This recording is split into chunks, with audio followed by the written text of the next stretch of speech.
In the walk of faith, there is a sound that is impossible for us to get used to. It often comes abruptly, and it always happens surprisingly. It's inaudible, but it is powerful. And most of us can name specific places and times in our lives when we heard that sound. And I'm referring to the sound that occurs when God closes a door. Now, the thing that makes it so difficult is that we usually misinterpret that sound. It often comes on the heels of strong commitment to obedience, being filled with the Spirit, going through a season of prayer, often over weeks of time, followed by hard work, diligent effort, the counsel of others, and then slam, that door shuts. And to make it even more difficult is that following the closing of the door, there is silence. Deafening silence. God's silence. Where are you, God?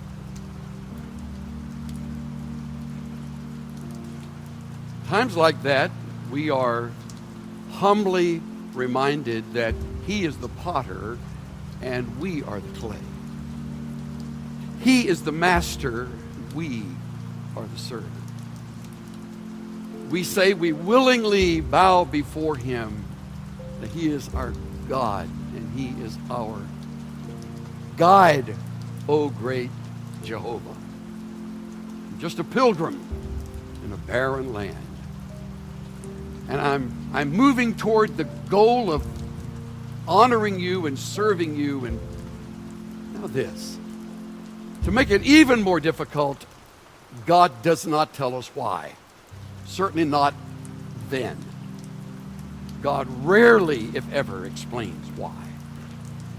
One thing is for sure, when that door closes, we do not think at that moment, this is going to lead me to something better. The Scottish essayist Thomas Carlyle, 19th century writer, essayist, historian, put it this way: when the oak tree is felled, the whole forest echoes with it, but 100 acorns are planted silently by some unnoticed breeze. When the door slams on our face, we don't think that poetically.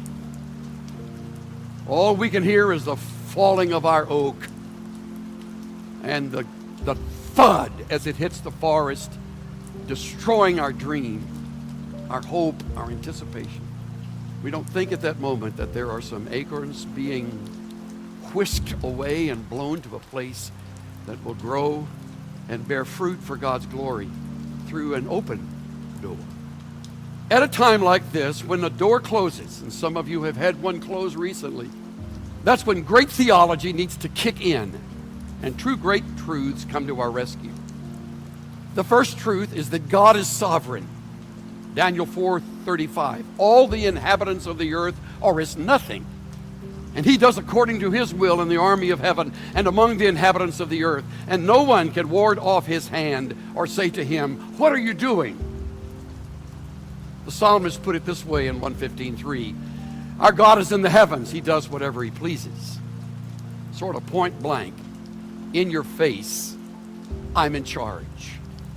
The other great truth is that God's plan is profound and often to us very strange.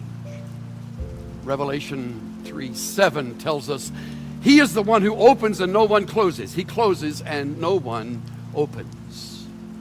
And there's no explanation following that statement.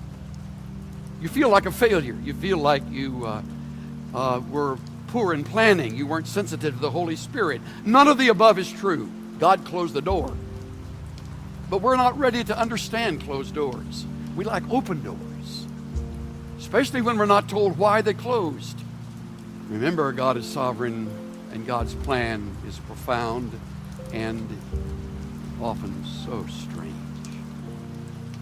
Get on past the closed doors.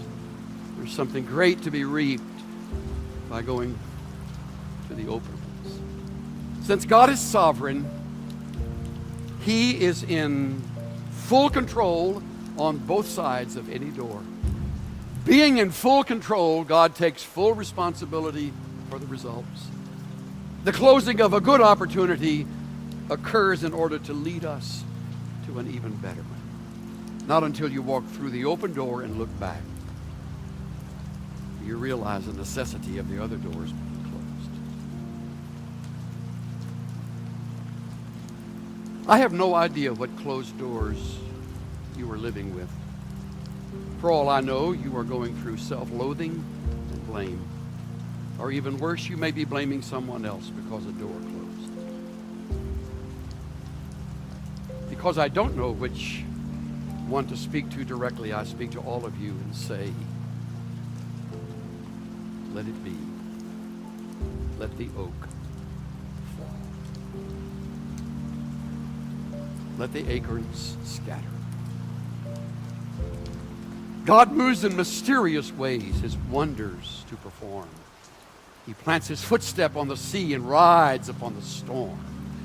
Deep in unfathomable minds of never-failing skill, he treasures up his bright design and works his sovereign